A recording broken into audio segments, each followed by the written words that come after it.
d'autres termes, quand on est sauvé, on a la victoire.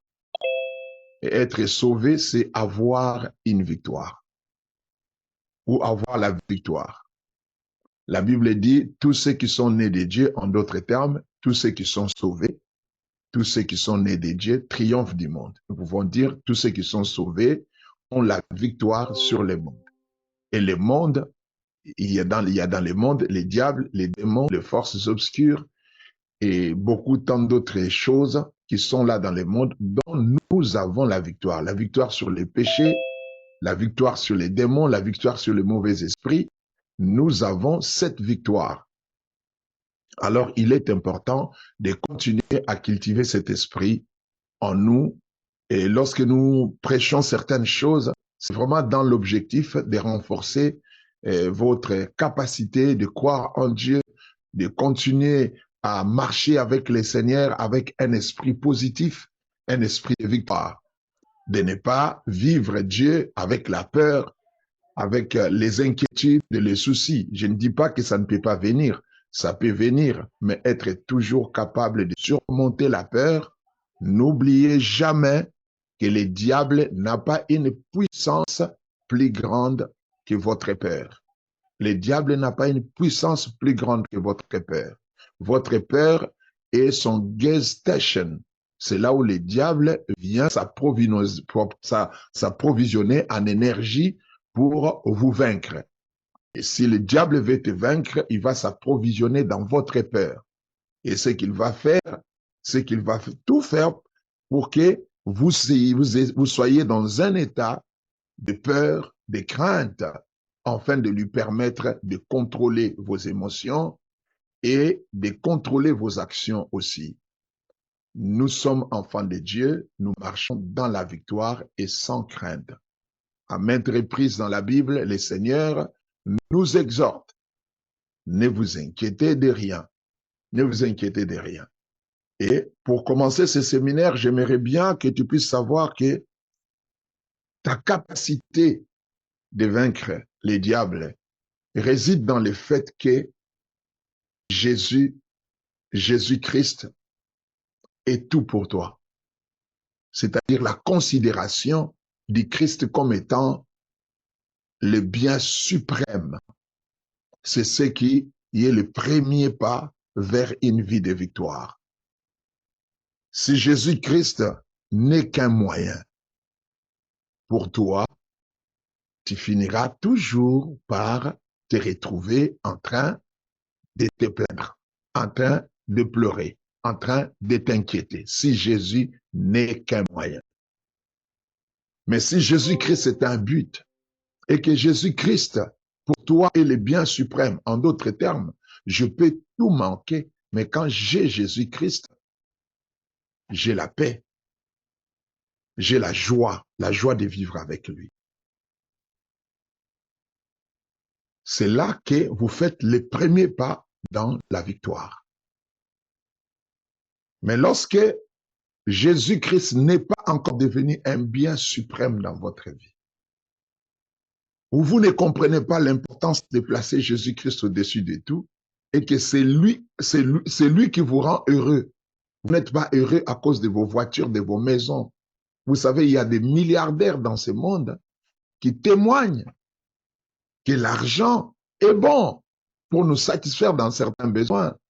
Mais après que l'argent ait satisfait les besoins que vous avez, vous allez vous retrouver dans un besoin que seul Dieu peut satisfaire. Seule la présence de Dieu peut satisfaire.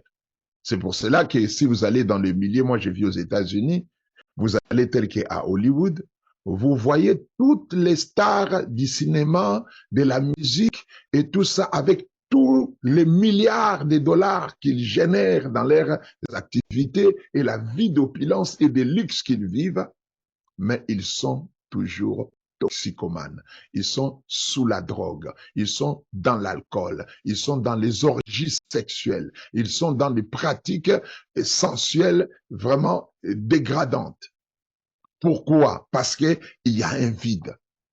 Quels que soient vos milliards, quels que soient vos millions, quels que soient les luxes dans lesquels vous vivez, quelle que soit l'opulence de la vie que vous menez, vous n'arriverez jamais à combler ça, à combler ces vides-là.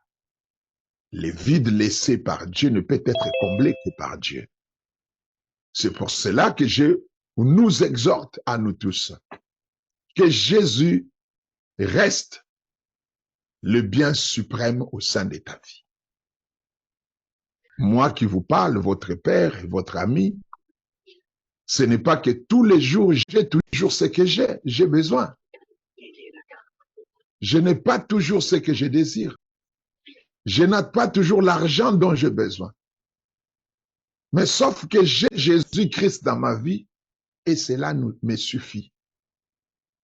Les autres choses finiront toujours par venir selon la volonté de Dieu. Ça viendra. Mais je ne définis pas ma vie en termes de ce que je possède, ni en termes des maisons dans lesquelles je vis. Un jour, j'étais dehors, j'avais une bouteille de jus de cidre sur ma table, j'avais des gâteaux à côté et j'avais la musique qui jouait à côté et je venais de me baigner dans ma piscine.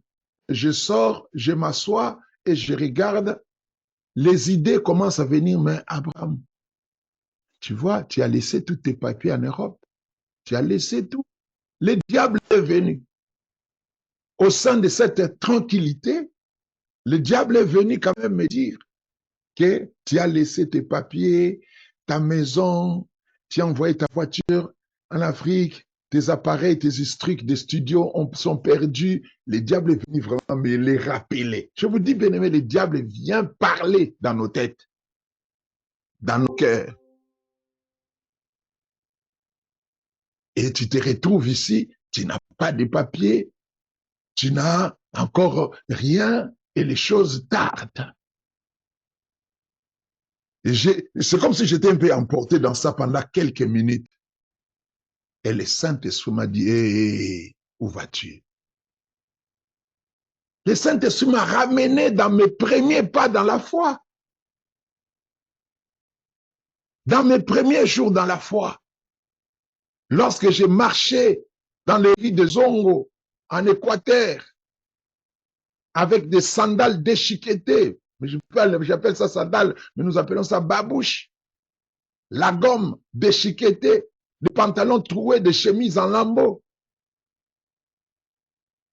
Où je devais laver mes habits, faire ma lessive dans la rivière avec les habits que j'avais et je devais les garder. Je devais me cacher dans la brousse jusqu'à ce que mes habits la sèchent et que je les porte encore pour retourner aller à l'église. Et le Seigneur m'a dit, tu vois cette vie, voilà là où tu es. Tu viens de te baigner dans une belle piscine, tu as des cidres, tout ça, tu es presque, regarde où tu étais, là où tu es. Est-ce que tu peux permettre au diable de venir t'inquiéter pour ça? C'est la raison pour laquelle David dit, ne vous inquiétez de rien. Pardon, David dit, mon âme plutôt bénit l'Éternel et n'oublie aucun de ses bienfaits. Vous voyez, nous sommes là dans la prière gagnante tout le temps, on vous rappelle, remercions Dieu pour ça, remercions Dieu pour ça, remercions Dieu pour ça. Ça a trois impacts. Le premier, c'est qu'il n'y a pas quelque chose que vous pouvez faire dans la spiritualité qui soit plus que la reconnaissance. Je vous l'ai dit, il n'y a pas quelque chose que vous pouvez faire dans la spiritualité, dans votre communion avec Dieu, qui soit plus que la reconnaissance. Il n'y en a pas. Parce que dans la reconnaissance, il y a l'adoration. Dans la reconnaissance, il y a la louange. Ça, c'est la première chose. Et nous reconnaissons Dieu pour ce qu'il est pour nous, pour ce qu'il a fait pour nous. Il n'y a pas plus que ça. Quelqu'un m'avait posé une question un jour ici. Pourquoi est-ce qu'on vient dans la prière gagnante, mais on ne fait que remercier Dieu, on passe le temps. On a aussi des requêtes de prière. Je te dis que Dieu peut t'exaucer sans exprimer ta demande. Dieu peut t'exaucer sans avoir exprimé ta demande. D'ailleurs, avant que vous ne priez, il connaît déjà vos besoins. Il sait de quoi vous avez besoin.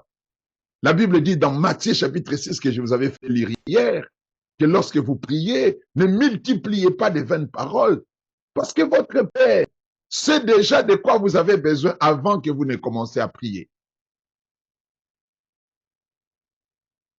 Dieu, votre Père, il aime quand nous reconnaissons ce qu'il est pour nous. Ça provoque sa joie, ça suscite sa joie. Pourquoi? Parce qu'il y a des milliards d'hommes sur la terre qui se lèvent le matin, qui se couchent le soir, qui respirent l'air de Dieu, dont les cœurs battent par la puissance de Dieu, qui marchent par la force que Dieu leur a donnée, qui mangent ce qui sort de la terre que Dieu a créée, qui travaillent avec la force que Dieu leur a donnée, qui ont de l'intelligence qui se trouve dans les cerveaux que Dieu a placé dans leur caboche. Mais ils n'ont pas le temps de dire merci à Dieu. Vous savez, nous sommes combien sur la terre aujourd'hui? Près de 8 milliards d'habitants sur la terre.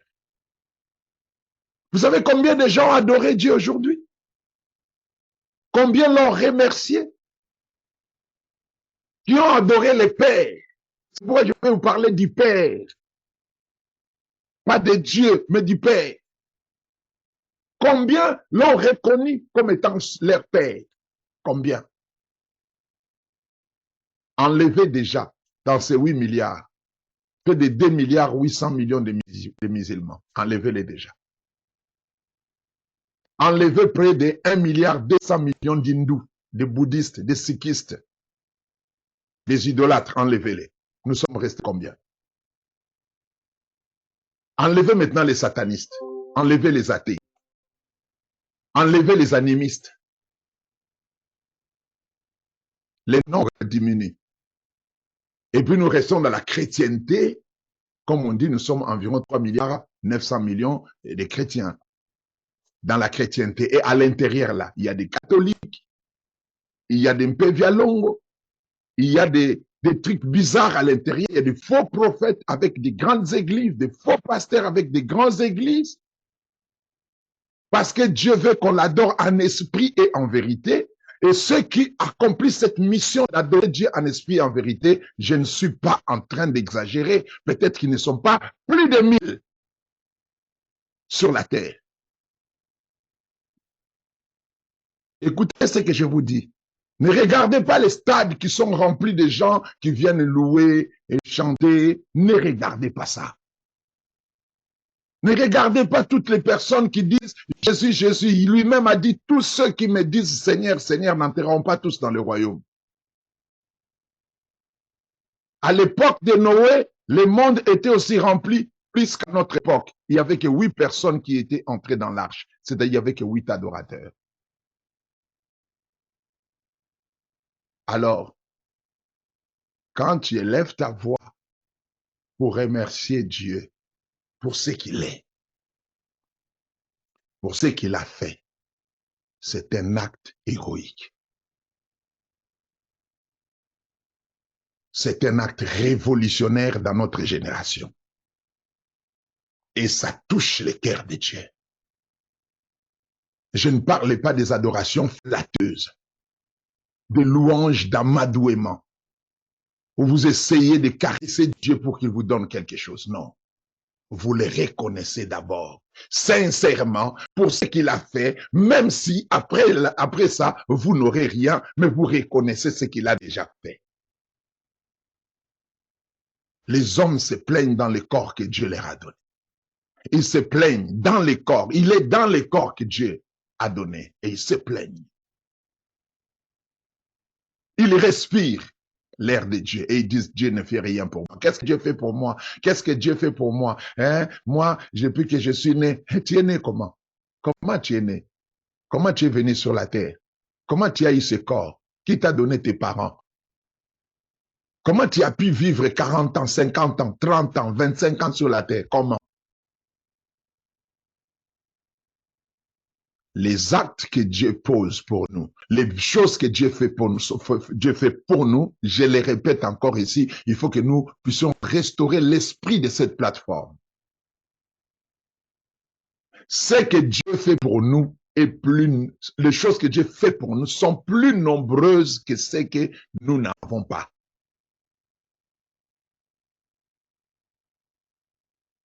Que ce que nous n'avons pas. Les actions de Dieu dans ta vie sont plus nombreuses que ce que tu n'as pas. Quelqu'un peut nuire à sa foi que parce qu'il manque l'argent dans une situation, je n'ai pas d'argent et je commence à me plaindre comme si Dieu n'a jamais fait de choses pour toi. Vous devez savoir que les inquiétudes, les soucis, tout ça nous rend ignorants et nous rend ingrats. Je n'ai pas le droit d'ignorer ce que Dieu a déjà fait pour moi à cause de ce que je n'ai pas. Je n'ai pas ces droits-là. Il faut rester là. La foi, ce n'est pas seulement je crains Dieu, je marche avec Dieu et tout ça. C'est au-delà de ça. Reconnaître tout le temps ce que Dieu a fait, ça réjouit le cœur de Dieu. Deuxièmement, ça a un impact sur toi. Parce qu'à force de se rappeler de ce que Dieu a fait, tu es en train de revitaliser ta foi. Tu es en train de revitaliser ton espérance. Ta confiance en Dieu est en train de gagner en force. Quand tu dis merci Seigneur parce que tel jour, tu avais fait ceci et cela, ta confiance en Dieu gagne en force. Si le diable, parce que le diable, je vous ai dit, il se sert de notre ignorance et il travaille pour que nous restions ignorants. Et l'ignorance est un acte volontaire. L'ignorance n'est pas l'innocence. L'ignorance est un acte volontaire. Ce n'est pas l'innocence. L'innocence, c'est que je ne sais rien. Rien, vraiment rien. Et je ne remercie pas Dieu parce que je ne sais rien. L'ignorance, c'est que j'ai vécu des choses avec Dieu. Mais je les ai consciemment oubliées. Je les ai classés dans les oubliettes. Je ne veux plus m'en souvenir. Je deviens amnésique, spirituel, par rapport à ce que Dieu fait.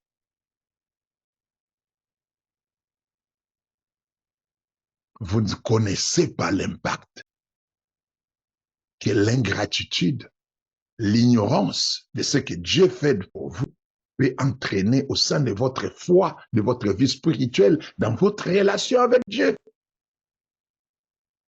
Ça renforce votre foi. En d'autres termes, tous ceux qui vivent une vie spirituelle de demande en demande, sans reconnaître ce que Dieu fait dans leur vie, finissent toujours par abandonner Dieu. Ils finissent toujours par relâcher. Ils finissent toujours par reculer. Ils finissent toujours par aller chercher des solutions ailleurs. Je le dis par expérience et par connaissance de ce qui s'est passé dans la Bible. L'homme est bizarre. L'homme est bizarre. Vous imaginez, je prends l'exemple des enfants d'Israël. Ils ont souffert pendant 4 siècles en Égypte, des esclaves. Lorsque Dieu vient voir Moïse, qu'est-ce qu'il lui a dit? J'ai vu la souffrance de mon peuple. J'ai entendu les cris que leur font pousser leurs oppresseurs. Ils criaient. Et Dieu dit, j'ai entendu et je suis descendu pour les délivrer. Et Dieu les fait sortir de l'Égypte. Miraculeusement. Il y avait deuil dans les camps des Égyptiens. Et dans leur camp, il y avait la paix, la joie de sortir. Ils sont sortis avec des biens matériels, de l'or, de l'argent qu'ils ont pris, c'est les Égyptiens. Ils sont sortis de l'Égypte la tête haute. Comme si Dieu leur avait payé les salaires de leurs 4 siècles d'esclavage. Ils ont traversé la mer Rouge. Et ils ont vu comment leurs ennemis étaient en train de mourir, engloutis dans la mer. Ils font 2 jours, 3 jours de marche. Il manque de l'eau. Ils commencent à se plaindre. Pourquoi on ne nous avait pas laissé mourir en Égypte? Il fallait être en Égypte et être ici. C'est ça l'amnésie. Devenir amnésique spirituel. Et les gens qui en souffrent sont dangereux pour eux-mêmes, pour la foi, pour l'Église, pour l'œuvre de Dieu. Parce que si l'homme peut oublier ce que Dieu fait pour lui, est-ce qu'il va se souvenir de ce que l'homme fait pour lui? Il va se souvenir de ça. Si on peut oublier ce que Dieu fait qui est tellement grand, ton cœur bat parce que Dieu l'a fait comme ça. Tu respires parce que Dieu te donne l'air. Tu as un corps que Dieu t'a donné. À maintes reprises, il a intervenu dans ta vie plusieurs fois. Et si moi, je viens intervenir dans ta vie 2 fois, 3 fois, dis-moi que tu te souviendras de moi. Si tu ignores ce Dieu qui te donne le souffle, si tu ignores le Dieu qui fait battre ton cœur, si tu ignores le Dieu qui t'a donné le corps, dans lequel tu vis avec ce corps et tu l'ignores, et si moi je te donne quelque chose, ça va passer, tu vas manger, je te donne la nourriture, tu manges et après. Si tu vas ignorer Dieu, moi je ne suis rien. Tu finiras aussi par m'ignorer. La reconnaissance divine renforce votre foi. Quand on commence à la perdre, on retourne en arrière automatiquement. Et ce que le diable aime, c'est nous faire oublier ce que Dieu a fait pour nous par les souffrances dans lesquelles nous nous trouvons. C'est-à-dire, quand je suis dans une souffrance, le diable me fait oublier tout ce que Dieu avait fait dans le passé. Et c'est dangereux. Pourquoi? Parce que vous avez toujours besoin de Dieu. Vous aurez toujours besoin de lui. Celui qui vient chuchoter dans vos oreilles, vous pensez que c'est vous? Lorsque vous commencez à vous faire des soucis, à vous inquiéter, et vous pensez que c'est vous qui réfléchissez comme ça. Non, ce n'est pas vous. Je vais vous donner un verset. Je vais vous donner un verset. Vous êtes avec moi, hein? Gloire au Seigneur. Genèse chapitre 3. Genèse chapitre 3. Une question que Dieu avait posée à Adam. Une question que Dieu avait posée à Adam. Genèse chapitre 3, verset 7 à 11. Écoutez. Les serpents, pardon, les yeux de l'un de l'autre s'ouvrirent. Ils ont mangé les fruits et les yeux s'ouvrirent. Leurs yeux s'ouvrirent. Ils connurent qu'ils étaient nus. Et ayant conçu de feuilles de figuier, ils s'enfirent des ceintures. Alors, ils attendirent la voix de l'Éternel qui parcourait les jardins vers le soir, et l'homme et la femme se cachèrent loin de la face de l'Éternel, au milieu des arbres du jardin. Mais l'Éternel, Dieu appela l'homme et lui dit, « Où es-tu » Et il répondit, j'ai entendu ta voix dans le jardin et j'ai eu peur parce que je suis nu et je me suis caché. La question de Dieu, la question de Dieu. Et l'Éternel lui dit, qui t'a appris que tu es nu?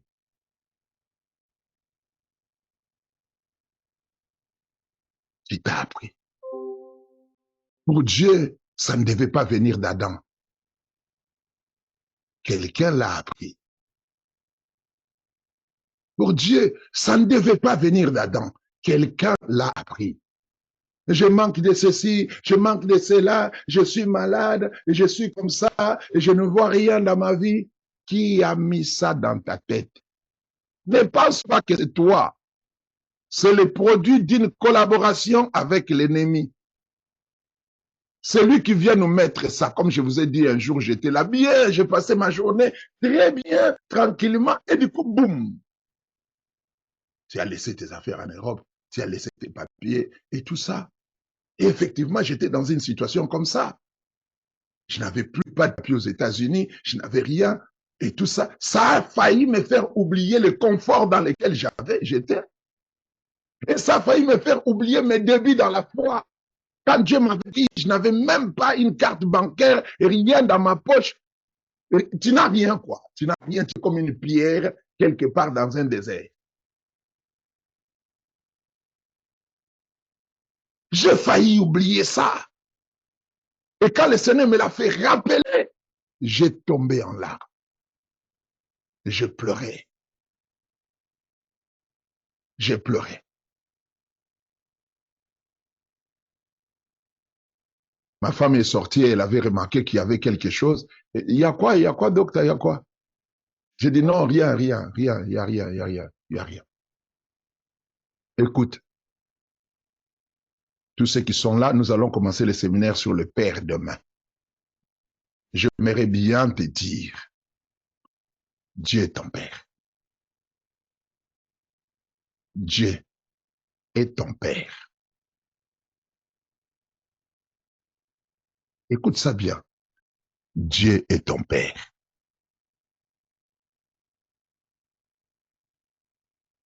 Dieu est ton Père.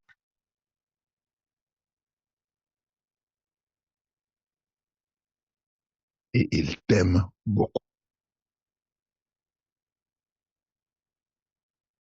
Il n'y a rien à comparer de l'amour que Dieu a pour toi. Rien à comparer. Tu sais, tu auras ce que tu veux et tu comprendras que ça n'a rien à voir de comparable avec ce que Dieu est pour toi. Rien de ce que Dieu a ne se compare à ce que Dieu est. Retiens bien ce que je suis en train de dire. Rien de ce que Dieu a pour toi n'est comparable à ce que Dieu est pour toi. Rien de ce que Dieu va te donner ne sera comparable à ce que Dieu s'est donné lui-même pour toi. Ton Père est plus grand, plus meilleur que tout ce qu'il te donne. Une belle voiture, ça ne va pas se comparer à Dieu, à ton Père. Une belle maison, ça ne va pas remplacer Dieu. Il va te donner ces choses, mais ça ne tu ne peux pas les comparer à lui. À telle enseigne que quand tu n'as pas ces choses, tu vois comme si tu n'as pas Dieu. C'est que moi j'appelle une idolâtrie inconsciente. Quand les choses remplacent Dieu, vos besoins remplacent d'une manière diabolique Dieu au sein de vos vies. Personne ici ne va dire que moi je n'adore que Jésus, je n'adore pas les choses. Oui, mais quand Dieu est présent, mais toi tu peux pleurer pour un pain. Dis-moi qui est plus important dans ce jeu-là. Je repose la question. Tu as Dieu dans ta vie, mais tu peux penser que le monde entier n'est plus utile parce que tu n'es pas marié. Qu'est-ce qui est plus important? Dans ces tableaux, qu'est-ce qui est plus important? Dieu. Alors, si le mariage devient plus important que Dieu, vous êtes idolâtre. Oui.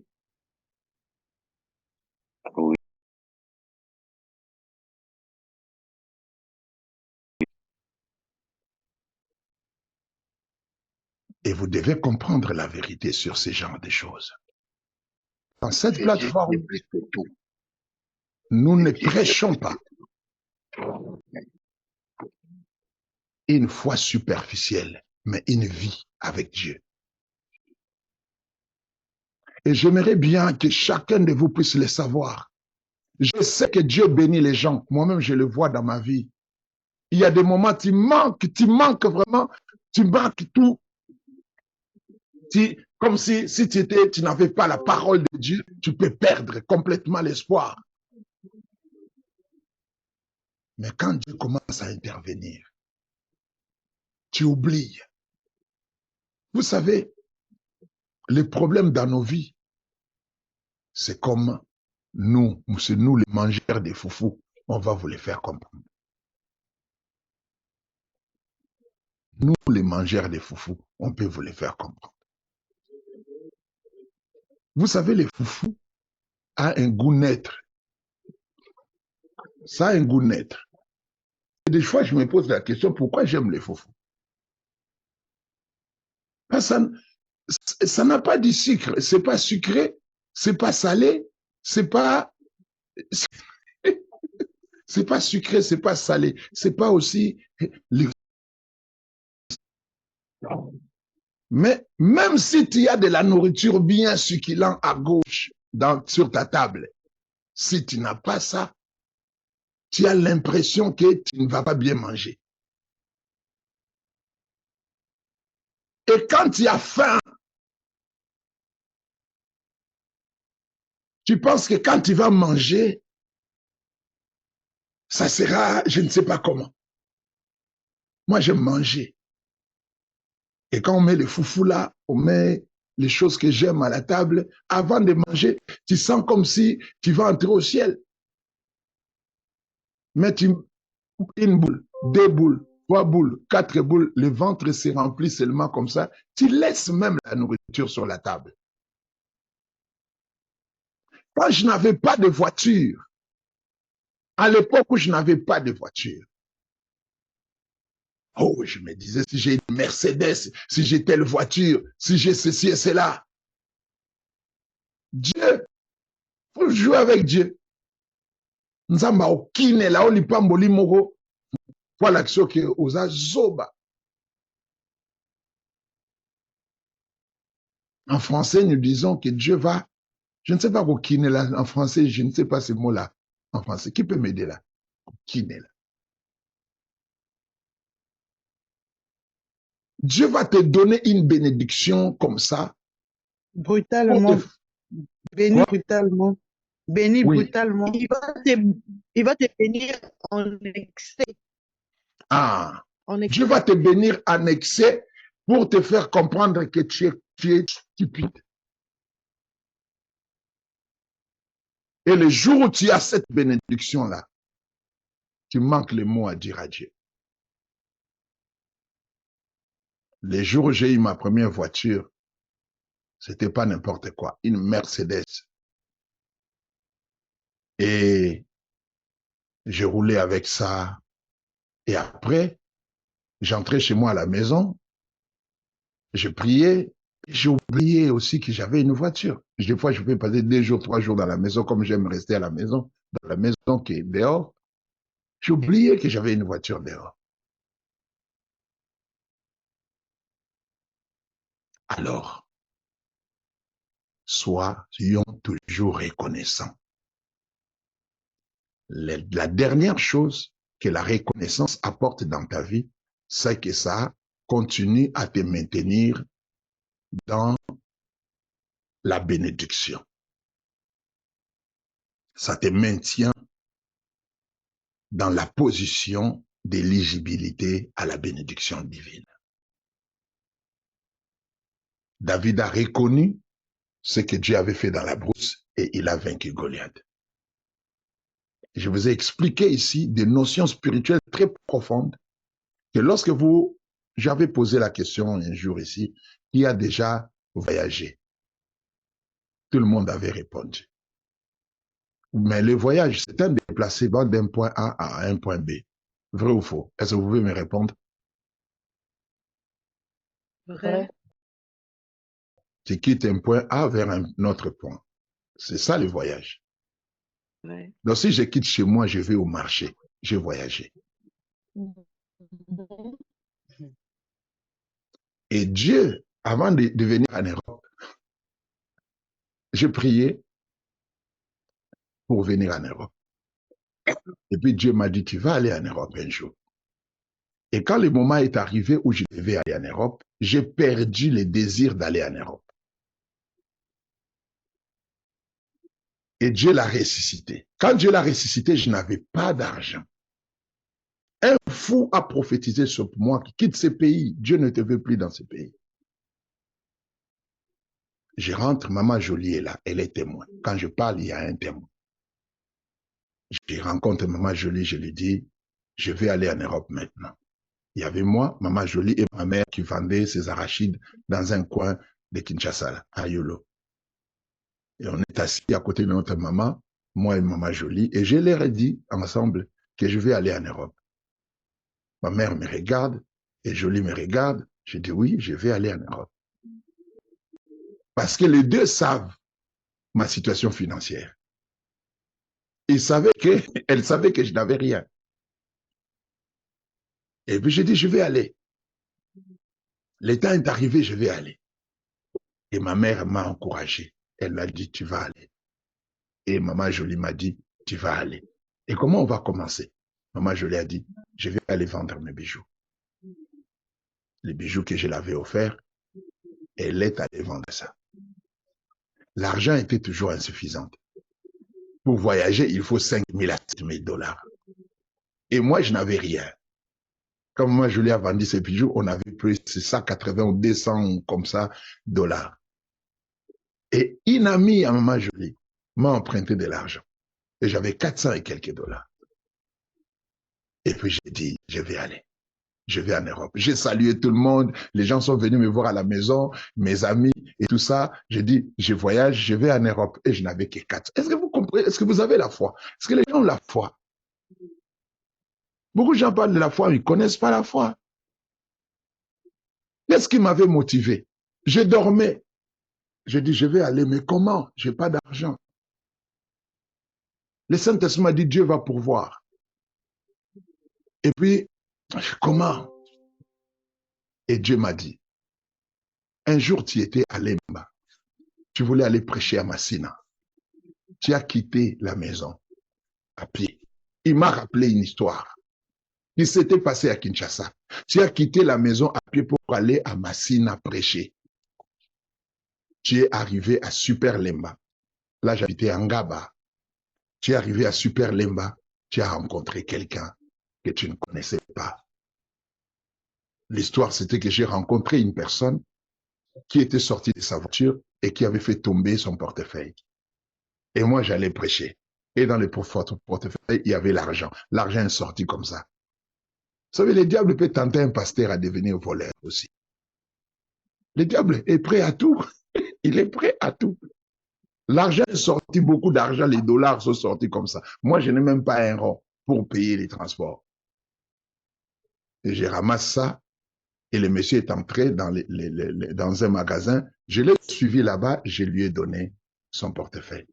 Il m'a dit, oh, tu l'avais fait tomber. Il a vu comment l'argent était sorti dehors. Et il a compté ses dollars. C'était complet. Et quand il est rentré, il m'a dit, tu vas où? J'ai dit, non, je vais prêcher à Massina. Tu es pasteur, il a vu aussi ma Bible. Ah, tu es pasteur et tout ça. Bon, je vais t'accompagner. Moi, je vais à l'aéroport d'Angile. C'était la même direction. Et non seulement, on est allé ensemble. On est arrivé en route. La personne qui devait aller chercher à l'aéroport l'a appelé. On l'a appelé pour lui dire que nous sommes déjà à la maison. On est arrivé avant, on a pris les taxis, on est à la maison. Il m'a dit, bon, comme ça, je vais profiter, tu prêches et je te raccompagne. Je vais prêcher. C'était la première fois que cet homme entrait dans une église de réveil. Il était catholique. J'ai prêché puissamment, pas pour l'impressionner, pour bénir les gens. Et le monsieur a commencé à pleurer. Et il est sorti parmi les gens que j'avais appelés pour prier pour eux. Et nous sommes sortis ensemble. On est entré dans la voiture. Il a pris 200 dollars. Il m'a donné. J'étais sorti avec rien. Et je voulais aller à Massina à pied. et Dieu a pourvu. Dieu m'a rappelé cette histoire. Et ça a créé ma foi pour ce voyage. J'ai quitté, je suis allé à Brazzaville. J'ai eu des millions de francs CFA à Brazzaville. Et je suis allé en Côte d'Ivoire. J'ai pris mon avion jusqu'à Paris. Le jour où j'avais quitté Kinshasa, c'était le 15 novembre 2005, avec 400 $. Et j'ai épuisé 200 et quelques dollars. Je suis resté avec 100 et quelques dollars à Brazzaville. J'ai fait mon passeport et je n'avais plus rien. Et Dieu a commencé à pourvoir miraculeusement à Brazzaville. Et je suis entré en Europe. Calculé, 15 novembre, le 5 janvier 2006, j'étais à Paris. Quand Dieu veut faire des choses avec toi, il te rappelle. Et ne résiste pas quand Dieu te rappelle les choses qu'il a fait. Ne deviens pas amnésique pour ce qu'il a fait pour toi. Et même pour ce qu'il est en train de faire maintenant là, il ne faut pas les oublier. Il y a puissance dans la reconnaissance. Et ne cédez pas à la pression du diable qui vient amener dans vos têtes, dans vos pensées, des idées obscures. Tu manques ceci, tu manques cela, tu n'as pas ça, tu n'as pas ça, et tout ça. Et du coup, tu commences à pleurer. Non, ce que tu as est plus grand que ce que tu n'as pas.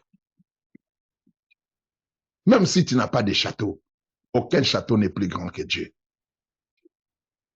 Aucun château n'est plus grand que Dieu.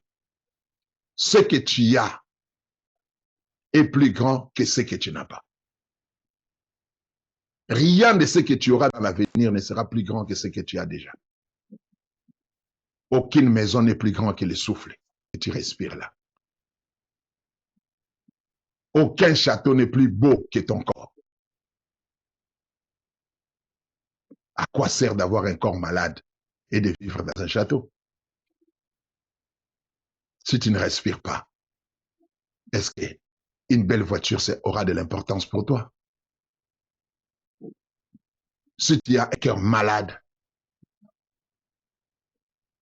aucun mariage ne sera beau pour toi. Est-ce qu'on peut ouvrir les micros? On peut tous ouvrir les micros, s'il vous plaît.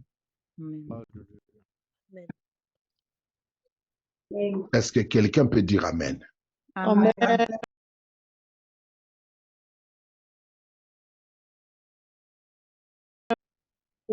En tant que père spirituel, je sais voir, je sais sentir.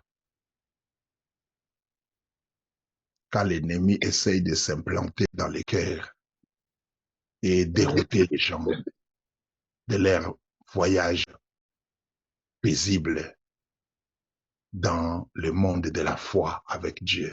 Ne perdez pas. Vous savez, une journée d'inquiétude peut te faire perdre des années de marche avec Dieu. Vous pouvez les perdre en une seule journée d'inquiétude. J'ai vu les gens se suicider parce qu'ils ont passé. Vous savez, dans la science, on dit que l'énergie qui augmente la possibilité de se suicider, scientifiquement, c'est si tu penses négativement pendant 1 heure constamment, tu peux atteindre les stades de la possibilité de se suicider. 1 heure.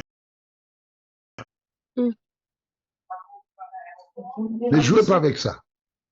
Quelle que soit ta foi, à moins que le Saint-Esprit t'aide vraiment et que tu sois encore sensible au Saint-Esprit. 1 heure d'une concentration dans un sujet négatif sur ta vie peut t'entraîner à la mort. 1 heure dans un sujet négatif dans ta tête peut te pousser à l'adultère, peut te pousser à l'impudicité, peut te pousser à la méchanceté, peut te pousser à devenir voleur, escroc. Est-ce que se comprend très bien? Amen. Amen. Amen. Jésus a dit, aucun de vos soucis ne peut ajouter un coudé à votre vie. C'est une perte de temps. N'oubliez pas, la définition que je vous ai donnée des soucis et des inquiétudes. Si je vous demande, je vous rappelle, peut-être vous n'allez pas vous rappeler, je vais quand même vous rappeler ça. Les inquiétudes et les soucis sont des méditations négatives des idées diaboliques que l'ennemi injecte dans nos pensées. C'est une méditation satanique. Les soucis sont une méditation satanique. Et ça aura pour résultat la mort et la destruction. Mais lorsque vous méditez la parole de Dieu, quand vous avez des problèmes, vous cherchez la parole de Dieu. Cherchez la parole de Dieu quand vous avez des problèmes. Cherchez la parole. Et vous devez savoir que quand l'ennemi devient très fort sur vous là, une forte pression de vous pousser à la négativité, c'est qu'il voit que vous êtes sur le point de vivre quelque chose de bien. Amen. Amen. Parce que le diable ne vient pas en vain. Il y a quelque chose qui bouge en votre faveur et il va venir avec une pression de la négativité pour détruire toutes les choses positives que le Seigneur est déjà en train de produire en votre faveur. Je vous avais parlé du cheminement de la manifestation de la bénédiction. Parce que je vous ai dit beaucoup de choses. Hein. Le jour où j'irai au ciel, et si vous ne réussissez pas votre foi sur la terre, Dieu va vous rappeler toutes les choses que je vous ai expliquées. Le cheminement de la bénédiction dans le monde, c'est que Dieu vous bénit, mais c'est que vous allez recevoir. Peut-être, vous pensez que Dieu m'a béni et je vois directement. Ça passe par un réseau pour arriver à vous. Vous avez besoin d'argent. Cet argent est dans un compte bancaire quelque part. Ça doit quitter le compte bancaire, passer dans la poche de quelqu'un et tout ça, de main en main jusqu'à arriver chez vous. Amen. Et pendant que l'argent circule dans les réseaux, dans le circuit de votre destinée, et ça tarde, oh ça tarde, Seigneur, où es-tu? Tu ne m'aides pas, ainsi de suite. La bénédiction stoppe là où il se trouve quand vous commencez à vous inquiéter. Amen. Le diable ne peut que vous envoûter, vous, pour vous mettre à l'écart de la voie où la bénédiction va passer. N'oubliez jamais ça. N'oubliez jamais.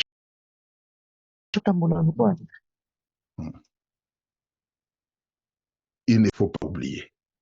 Yes. Ne laissez jamais la possibilité au diable de vous empêcher de vivre ce que Dieu a commencé à faire dans votre vie.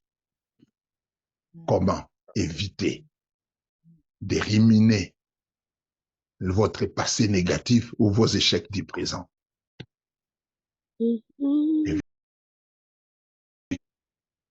Vous voyez la pression du diable, sachez-le bien qu'il est sous pression de la bénédiction de Dieu sur vous. Amen. Il se sent menacé par la bénédiction qui est sur vous et il vient rapidement chercher à fermer la porte à cette bénédiction. Vous ne voyez pas l'argent quand ça circule dans les poches des gens, le diable le voit. Ce que le diable ne peut pas voir, c'est quand votre bénédiction est cachée en Dieu. Mais quand c'est déjà sorti et que ça entre dans les circuits, le diable comprend qu'il y a quelque chose qui se passe. C'est comme ça, quand Dieu a suscité Moïse, le diable a commencé à faire pression sur les enfants d'Israël, à les faire souffrir encore davantage quand Moïse était né. Quand la solution naît, le diable accentue la pression. Si tu sens la pression de l'ennemi, des problèmes, tu y es déjà en phase d'expérimenter une puissante manifestation de la bénédiction divine. Alléluia. Je pensais que tu allais dire Amen. Amen. Amen. Et pendant ce temps-là, cherche la parole de Dieu, ne cherche pas tes échecs. Tu commences à chercher les endroits où ça n'a pas marché et tout ça. Le diable va te faire scripter ton monde des échecs. Il va aller ouvrir les boîtes cachées des souffrances que tu as connues dans ton enfance et tout ça, les problèmes que tu as connus avec telles des déceptions, des difficultés. Il va ouvrir toutes ces fenêtres-là et il t'amène à regarder là-bas. Ah, j'ai manqué ceci. Ah, manquer cela et tout ça. Et ça bloque mentalement. Amen. Mais heureusement, le Saint-Esprit est là, il vient de te parler. Amen.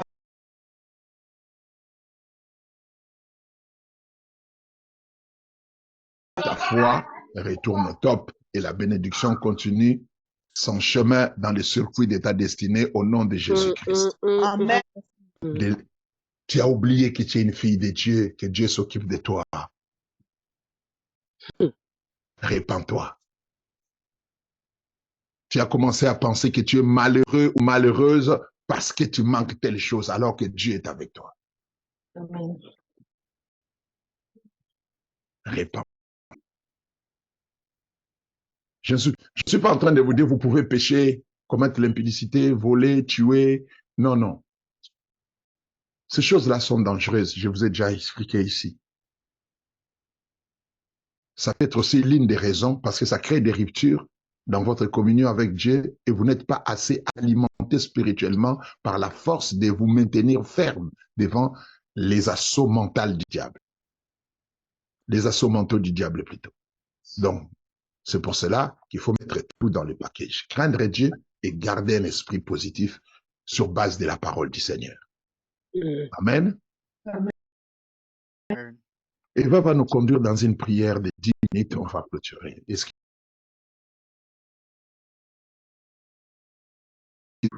Amen. C'était important. Il va nous conduire pendant 10 minutes. Et c'était Naomi qui avait le programme. Hein? Eva, excuse-moi. Naomi, Oui. tu continues à nous guider 10 minutes. Et puis après, nous allons clôturer. Je vais prier pour vous tous qui êtes là. Pour nous tous, je vais prier. Naomi, tu vas continuer la prière. Amen. Amen.